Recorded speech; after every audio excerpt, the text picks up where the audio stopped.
Graça e paz, amados irmãos, a nossa oração para que você esteja bem, na comunhão, na graça e no poder de Jesus Cristo, nosso Senhor. Que o Senhor abençoe sua família, com saudade de todos e desejosos de que possamos em breve nos encontrar. Mas enquanto isso não acontece, eu desejo que o Senhor esteja falando, abençoando, edificando a sua vida em Cristo Jesus, para que como igreja, nós possamos cada vez mais buscarmos a presença do Senhor, cumprir seus propósitos e fazer a sua santa e bendita vontade. Nós estamos nessa caminhada muito gostosa, interessante, fato marcante na vida da igreja, que é a evangelização. Nós temos buscado estimular o seu coração de um modo assim muito presente, para que você veja evangelização não apenas como um fato, um apêndice na vida da igreja, mas um ato contínuo, né? Nós falamos bastante sobre isso, falamos que tudo isso faz parte da natureza do ser de Deus, de Jesus Cristo, como mensageiro, embaixador, e nós também como embaixadores devemos fazer o mesmo. Então essas aulas anteriores ressaltamos essa questão da essência, a natureza e, portanto, a continuação de evangelização que a igreja deve ter, e isso a começar de cada um de nós. E nós, então, entramos numa parte do nosso curso de evangelização, que é a intencionalidade na evangelização. E temos falado alguma coisa em relação a isso. Nós terminamos a aula passada deixando 2 pontos importantes sobre isso, né? Mas antes de eu fazer uma lembrança desses 2 pontos, eu quero que você pense e medite num vírus, o Covid-8. Eu vou falar no final da aula, aí você pode tomar conhecimento desse vírus importante na vida de cada um de nós, assim como nós temos recebido tanta informação sobre essa pandemia. Nós queremos também que você seja contaminado no bom sentido, de uma forma graciosa e bendita, por esse vírus que a gente vai falar no final de nossa aula. Então, é para você ter uma curiosidade em relação a isso. Os 2 pontos que nós falamos na aula passada, terminando a aula passada, foi comunhão e disciplina. Nós falamos que comunhão, para que nós tenhamos a intencionalidade na evangelização, comunhão é um ponto fundamental, ou seja, eu devo ter intimidade com Deus e receber de Deus a capacitação espiritual. Eu vou repetir. Comunhão, então, é esse ponto que nós colocamos primeiro como intencionalidade de realizar a evangelização.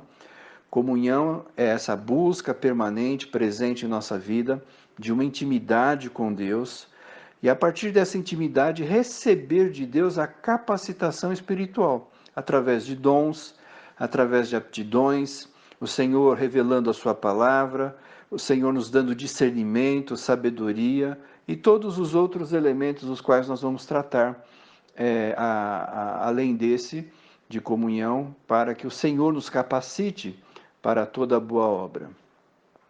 O ponto 2 que nós vimos na aula passada também foi disciplina, ou seja, assim como nós estudamos matérias, disciplinas numa escola, também nós precisamos ter essa disciplina no sentido de aprendizado, de contínuo preparo da nossa vida para a evangelização. Então, evangelização deve ser algo que permanece, como nós temos colocado, em nossa vida, de tal modo que nos leve a também uma meditação e uma compreensão de tudo aquilo que é fundamental e importante no preparo para a obra evangelizadora.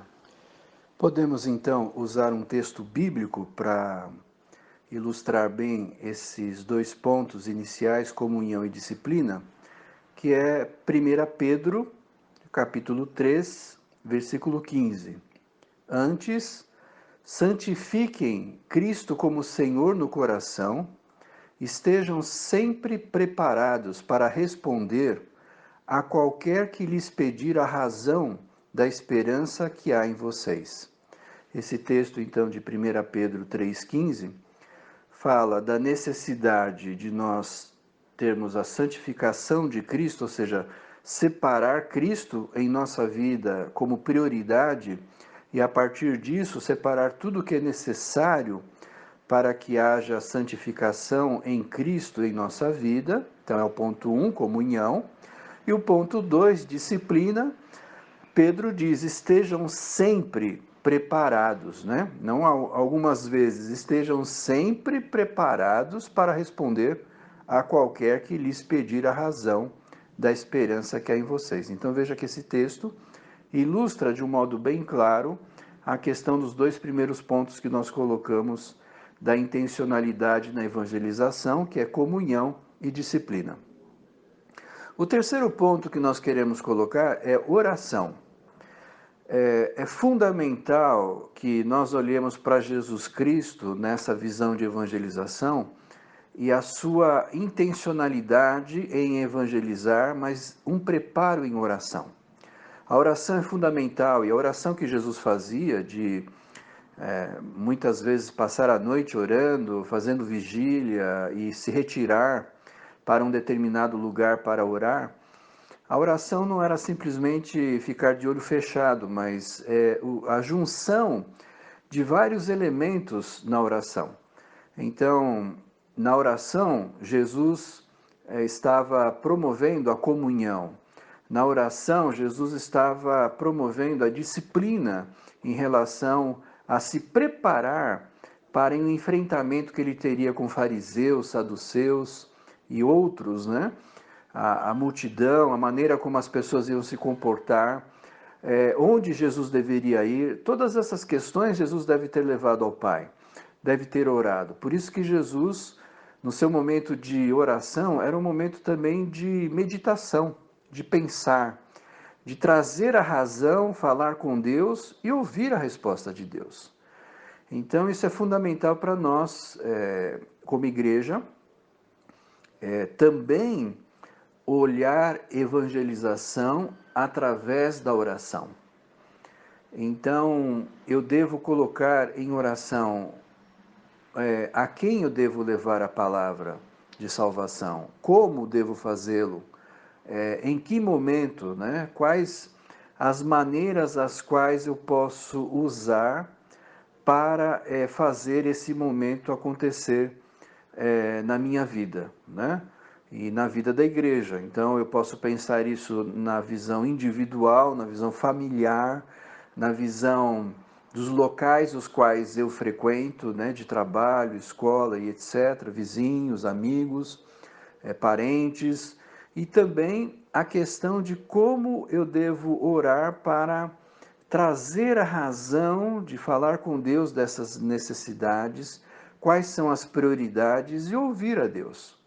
Eu creio que Jesus, então, nas suas orações, nas suas meditações, na sua disciplina, na sua comunhão com o Pai, ele buscava compreender como realizar a obra de evangelização também, né? Outros motivos Jesus deve ter colocado, evidentemente, em oração, mas primordialmente a sua missão, a sua mensagem, o seu ministério deve ter sido um dos elementos fundamentais os quais ele orou e buscou, então, fazer todo esse complemento, essa visão clara daquilo que Deus tinha como proposta para a vida dele. Nesse sentido, nós podemos ver, né, a questão como Jesus fala sobre esse meditar do nosso coração, né? Lucas capítulo 14, Jesus fala no verso 28, qual de vocês, se quiser construir uma torre, primeiro não se assenta e calcula o preço para ver se tem dinheiro suficiente para completá-la, pois se lançar o alicerce e não for capaz de terminá-la, todos os que a virem rirão dele, dizendo, este homem começou a construir e não foi capaz de terminar. Né? E Jesus continua dando outro exemplo, né, do rei que, pretendendo sair à guerra contra outro rei, primeiro não se assenta e pensa se com 10.000 é capaz de enfrentar aquele que vem contra ele com 20.000.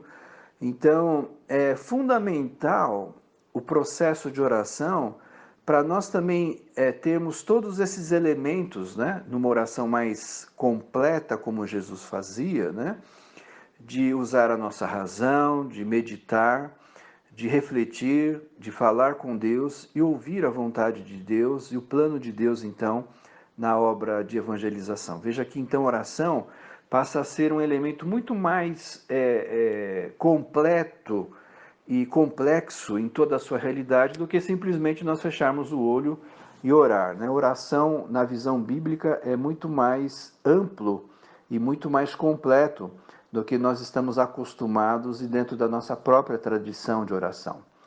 Por isso, quando a gente fala sobre evangelização, que é a ponta, né, que é a fronteira de envio, de ir, né, do id, nós precisamos ver que todas essas relações estão atreladas à vida da igreja nesse sentido: comunhão, disciplina, oração. Por isso, eu queria lançar um desafio para você, numa visão prática, né, para nós praticarmos tudo o que estamos falando. De você ter um caderno de oração. Esse caderno de oração pode ser um caderno físico, como pode ser um caderno, uma pasta que você abre no seu computador ou no seu celular, né, nos avisos ou nas anotações.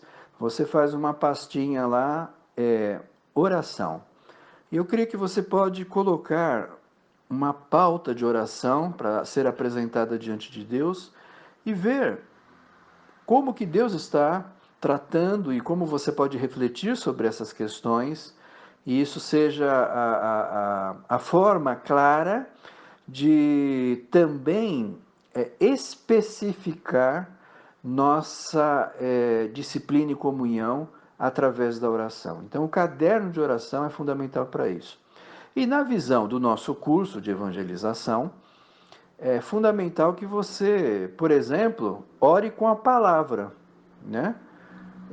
Então, pegue o texto como eu citei, 1 Pedro 3,15, e ore: Senhor, como que eu posso santificar Cristo na minha vida de modo que eu esteja capacitado a responder e preparado a responder a qualquer que me pedir as informações, as razões da minha esperança, e na proclamação do Evangelho eu possa ser claro, possa ser presente. Então, orar com a palavra de Deus, né, através desse caderno de oração é fundamental. Então, você pode anotar lá: eu vou orar com a palavra.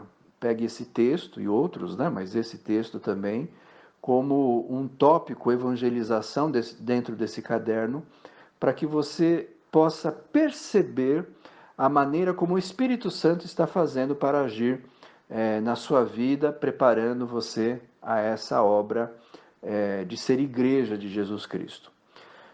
Nesse caderno também, nós vamos falar um pouco mais adiante sobre estratégias, né? Algumas estratégias pessoais, futuramente falar um pouco mais sobre a questão de estratégias em relação à igreja, mas vamos começar no aspecto pessoal para que isso se torne valor para nós, se torne uma identidade nossa, uma natureza nossa, e a partir disso é muito mais claro e mais fácil nós trabalharmos a questão comunitária. Quando nós começamos de cima para baixo e isso não é valor dentro do meu coração, logo se dissipa, logo passa aquele fervor, aquele ânimo, e tudo volta a ser como era antes. E o nosso desejo é que nós tenhamos um ato contínuo, uma forma contínua de pregar o Evangelho, e isso seja verdade para nós. Então, neste caderno de oração, anote os nomes, faça um inventário na sua vida de nomes que o Espírito Santo vai colocar. Parentes, amigos, vizinhos, pessoas que trabalham com você, pessoas que estudam com você. Ou seja, as pessoas que você pode relacionar nesse caderno e começar um processo de intercessão por essas vidas. Isso é fundamental para que o Senhor também abra oportunidades de encontros, oportunidades para que o Evangelho seja proclamado. Nós precisamos entender essa visão e saber que isso é extremamente bíblico. Nós temos vários exemplos que falam sobre isso, né? Eu vou pegar um exemplo aqui, Efésios 6, versículo 10. Eu vou começar no versículo 19. Orem também por mim, Paulo está dizendo, né? Orem também por mim, para que quando eu falar, seja-me dada a mensagem a fim de que destemidamente torne conhecido o ministério do Evangelho. Verso 20, pelo qual sou embaixador, preso em correntes, orem para que permanecendo nele eu fale com coragem, como me cumpre fazer. Que palavra maravilhosa essa, irmãos. Paulo, esse grandioso homem de Deus, pede para que a igreja ore por ele, pedindo que ele tenha força, tenha ânimo, tenha coragem para pregar o evangelho e ser embaixador de Cristo. Então, a minha visão é a seguinte: se Paulo necessita ser capacitado e revestido de todo o poder através da oração, quanto mais nós todos precisamos também ter essa visão muito clara de que a oração é poder e força do Senhor para nós. E na visão do que nós estamos falando, poder e ação para a obra de evangelização. Outro texto que eu quero citar é 2 Tessalonicenses, capítulo 3, versículo 1 em diante, diz assim: Finalmente, irmãos, orem por nós, para que a palavra do Senhor se propague rapidamente e receba a hora merecida, como aconteceu entre vocês.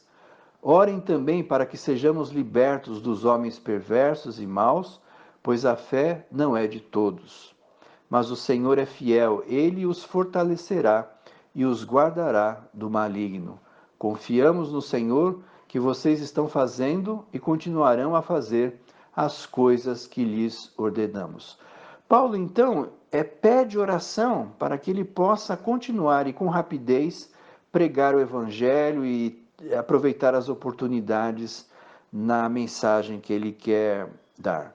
Então veja como é importante, nós temos um caderno de oração para colocar momentos para orar com a palavra de Deus, esses dois textos que eu acabei de falar, de Efésios e 2 Tessalonicenses, são outros versículos que nós podemos colocar nesse caderno e dizer ao Senhor, Senhor, do mesmo jeito que Paulo precisou da bênção, do cuidado, de portas abertas para pregar o Evangelho, eu oro através dessa palavra que eu também possa ter a possibilidade de propagar, de pregar, de falar e de estender a graça de Deus para aqueles que ainda não receberam da mesma maneira que nós.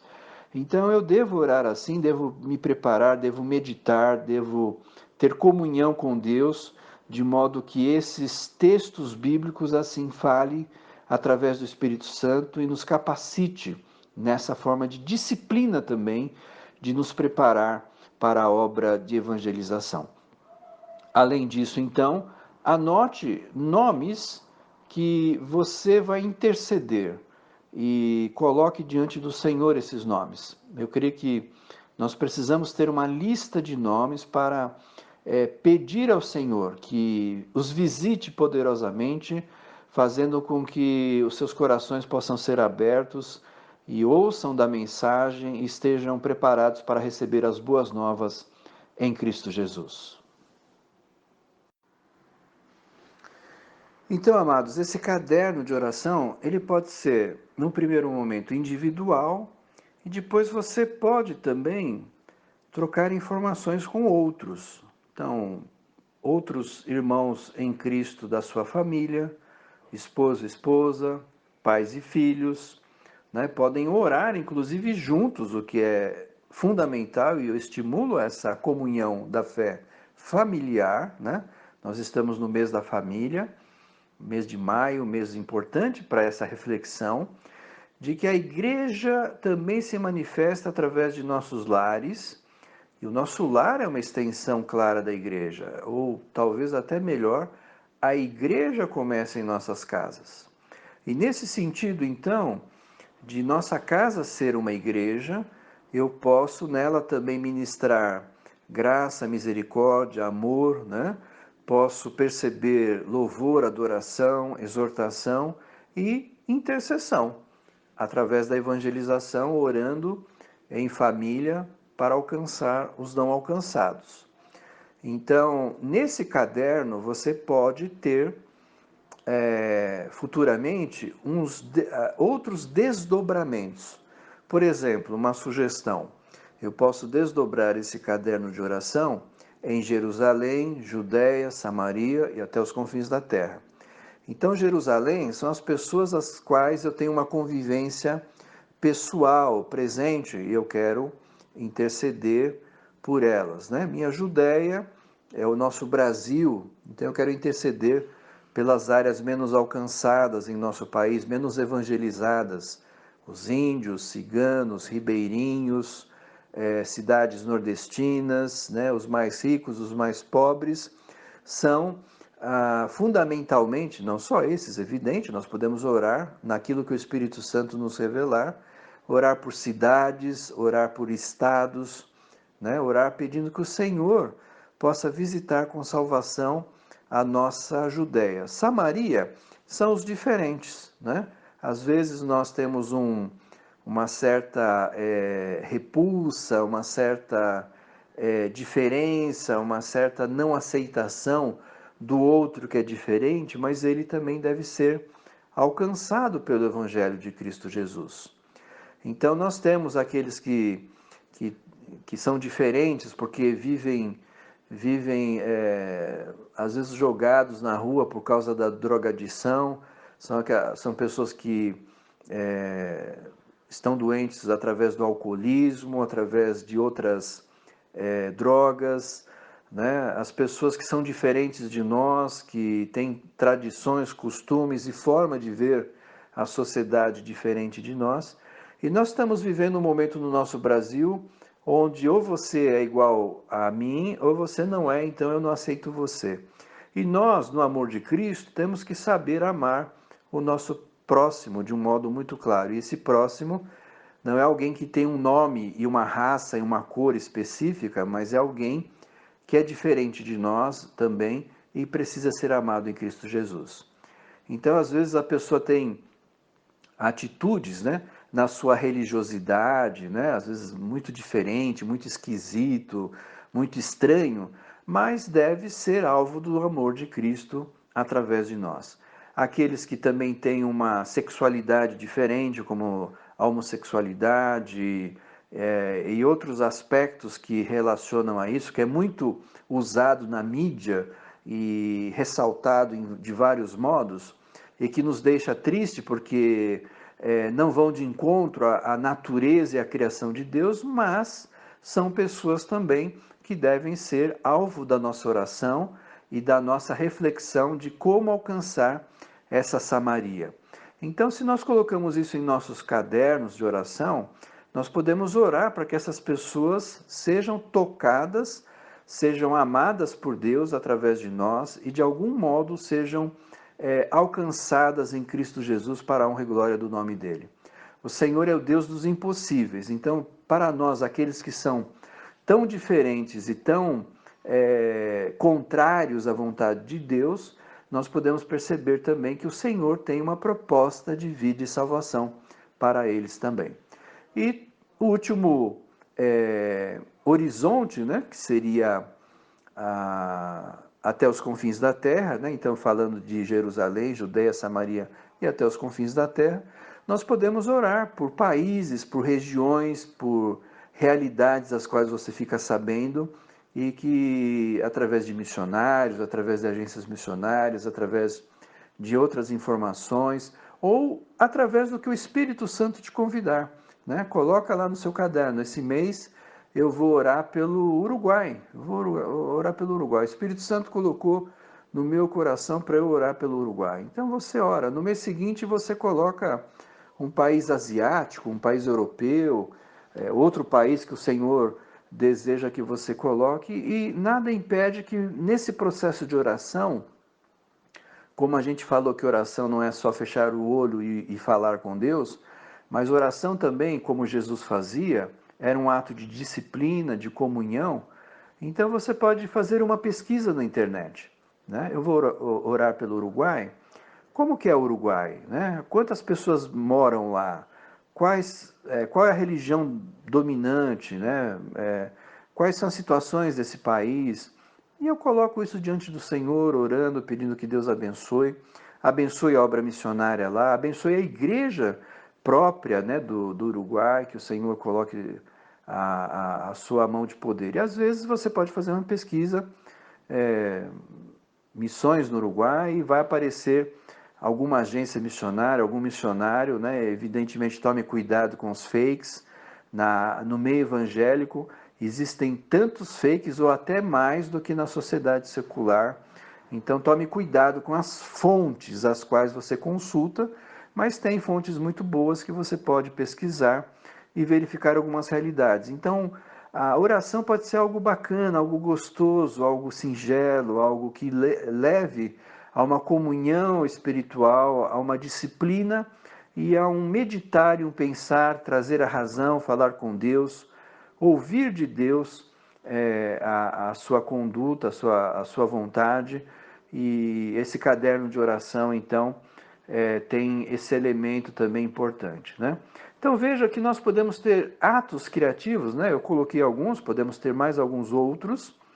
E eu quero também fazer um vínculo desse caderno de oração com a nossa reunião de oração às terças-feiras. Então, a partir da próxima terça-feira, nós vamos ter um dos tópicos orando os temas do meu caderno de oração. Então, eu vou colocar algumas propostas, mas você também tenha um tempo de orar com Deus, falar com Deus sobre os temas, os tópicos, os nomes que estão no seu caderno de oração. Que Deus te abençoe nessa proposta.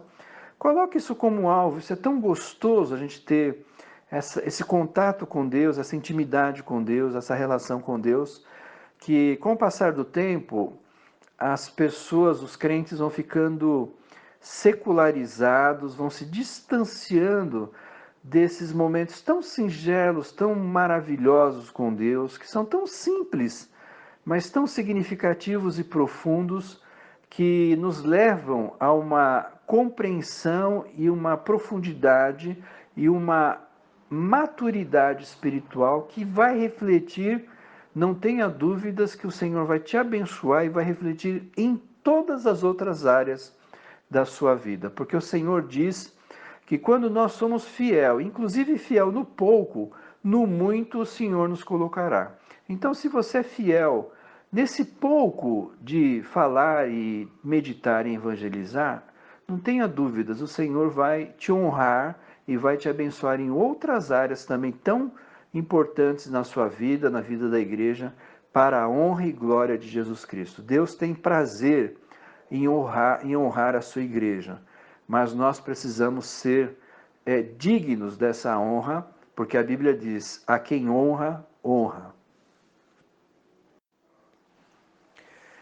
Irmãos, nós estamos falando tudo isso porque o nosso foco é a intencionalidade na evangelização, né? Então eu tenho intenção, eu me preparo, eu me coloco à disposição eu estou me preparando para ser apto para toda essa boa obra da evangelização. Então essa intenção, essa intencionalidade, nós estamos tentando construir essa visão no seu coração, na sua mente, na sua vida, através desses pontos que nós temos ressaltado, né, numa base, num fundamento que demos nas aulas anteriores.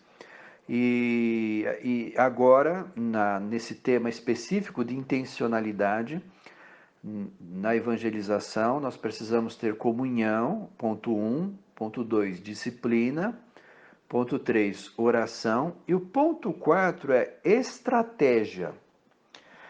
A palavra estratégia era uma palavra que no começo, na sua origem, é uma palavra grega, na sua origem, é uma palavra usada no sentido militar. Era a maneira, era o plano, a forma de combate, de conquistar, de um exército atuar buscando a vitória. Então, isso é estratégia, e essa palavra ficou popular, e hoje a palavra estratégia não é usada só no sentido militar. Existe a estratégia de marketing, existe a estratégia de produção, existe a estratégia de tudo, né? Todos nós fazemos planos e elaboramos uma forma de ser e de fazer que são estratégias, né? Então, esses planos, métodos, essa manobra, né, usado para alcançar um objetivo ou um resultado específico, nós chamamos isso de estratégia. Nós vamos falar com mais densidade sobre estratégia na próxima aula, mas eu queria deixar para você o convite para você perceber como é importante completar os pontos anteriores, comunhão, disciplina, oração, com esse ponto agora que é estratégia. Então, eu preciso elaborar um plano, um método, uma manobra, uma estratégia, então, para alcançar o objetivo de pregar o Evangelho. Nós vamos ver isso com mais detalhes na próxima aula, mas eu queria deixar alguns princípios bíblicos para você meditar durante a semana também sobre isso. Eu quero mostrar em Atos capítulo 8, Filipe. É interessante que Filipe está pregando o Evangelho, né? Ele prega o Evangelho para as pessoas que estão ao seu redor, e está aqui no Atos 8, verso 5. Indo Filipe para uma cidade de Samaria, ali lhes anunciava o Cristo. Quando a multidão ouviu Filipe e viu os sinais miraculosos que ele realizava, deu unânime atenção ao que ele dizia. Veja que interessante. Primeiro, o interessante é que Filipe estava pregando o evangelho em Samaria, nos diferentes. Veja que interessante. Então, o livro de Atos está dizendo que após Jerusalém e Judeia, Samaria também foi alvo da igreja, de modo a alcançar aqueles que eram diferentes, né? E além disso, Filipe tinha uma estratégia, né? Ele pregava, ele anunciava, milagres aconteceram, e então veja que nossa estratégia deve estar atrelado, como eu disse dos pontos anteriores, de comunhão, oração, né?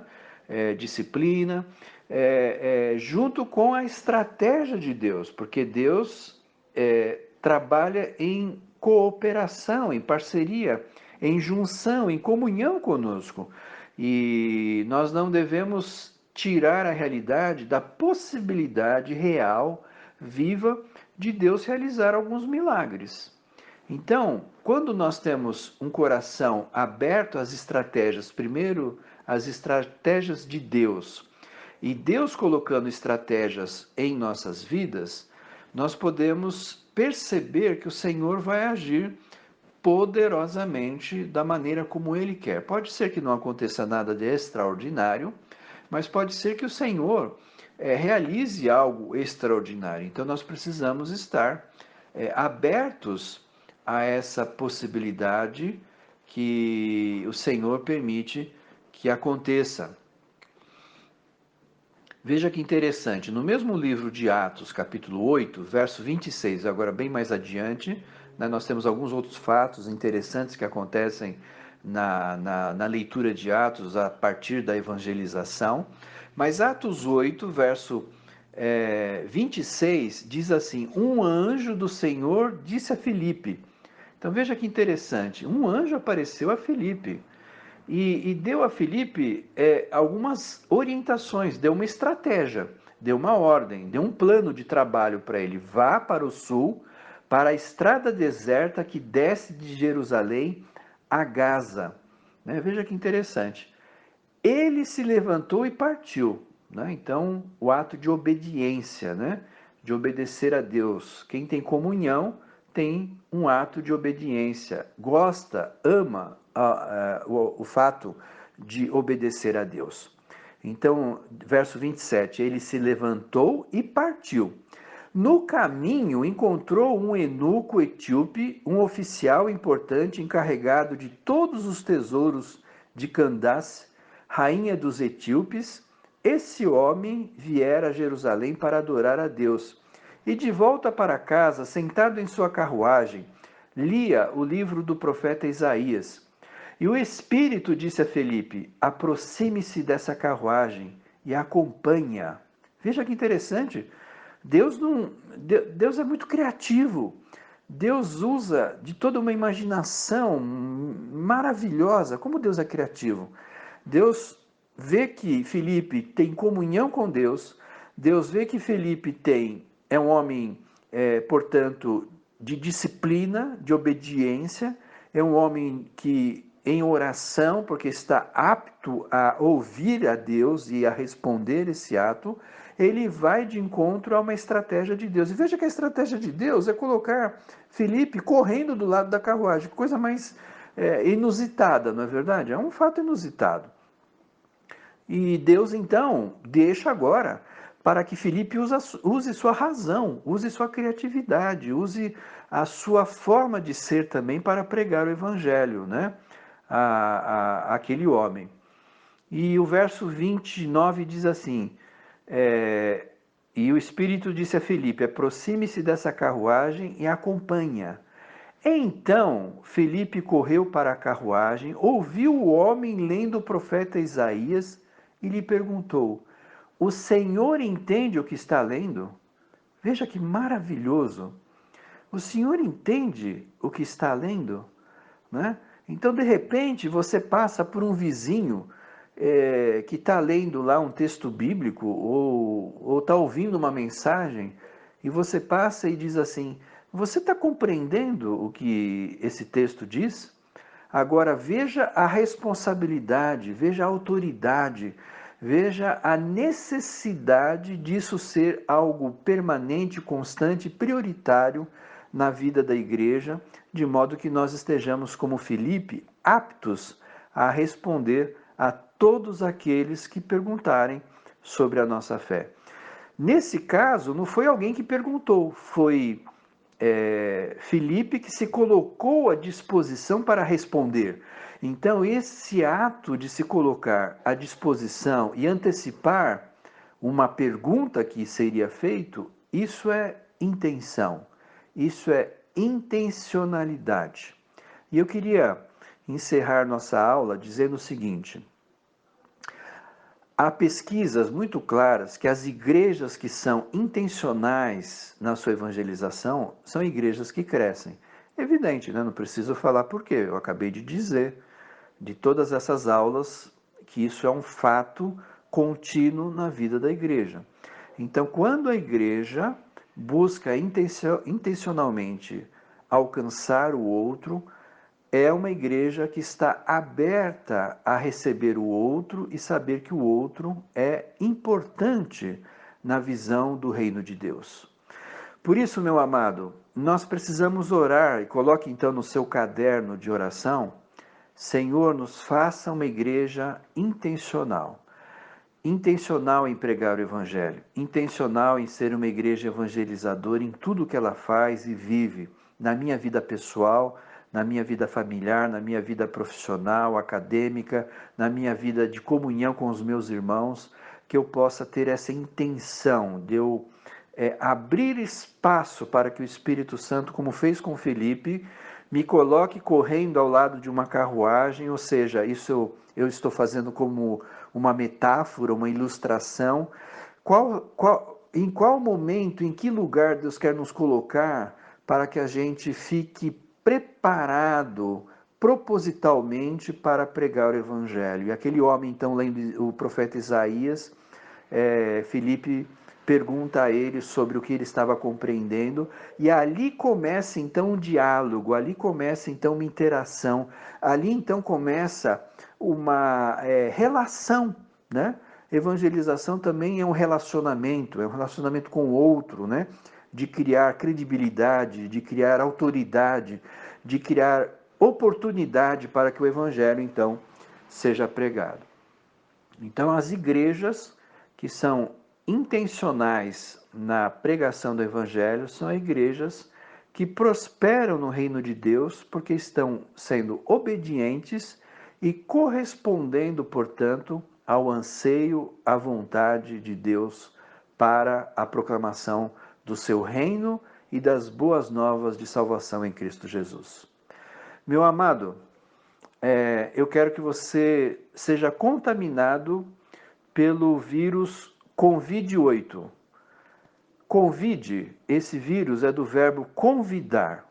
8, porque nós temos 8 meses, contando maio, até o final do ano. Então, eu quero que você seja intencional, cada um de nós. Porque se nós não firmarmos também alguns alvos, algumas estratégias, nós nunca saímos do lugar. Então eu quero convidar o seu coração para que a gente tenha alvos, tenha propostas, tenha o desejo de cumprir alguns propósitos diante de Deus. Não só esse que eu estou falando, mas esse é só um exercício para que a gente comece a se estimular cada vez mais nesse processo. Então, convide 8. A cada mês, na sua lista de oração, no seu livro, no seu caderno de oração, coloque um desejo de não só orar por um nome específico, mas de convidá-lo para uma ação estratégica que Deus quer fazer na evangelização. Infelizmente, as igrejas que deixam de ser igrejas, conforme nós temos falado, evangelizadoras, o convite que nós fazemos, por sermos muitas vezes enfraquecidos na nossa visão evangelizadora e intencional, é aquele convite: venha na minha igreja. Mas na próxima aula nós queremos tratar de outras formas, e eu sei que eu vou dar só alguns exemplos, mas outras formas que você pode usar também para convidar, não convidar apenas no sentido de ir à igreja, mas convidar a pessoa, como Filipe teve a oportunidade de convidar outro que possa abrir as portas da sua vida para receber o Evangelho de Jesus Cristo. Irmão, seja abençoado numa boa bênção e numa boa contaminação pelo Convide 8. Que isso seja motivo de oração, de bênção e de proclamação do Evangelho através da nossa vida, de nossa família e de nossa igreja. Que Deus te abençoe e até a próxima aula em Cristo Jesus.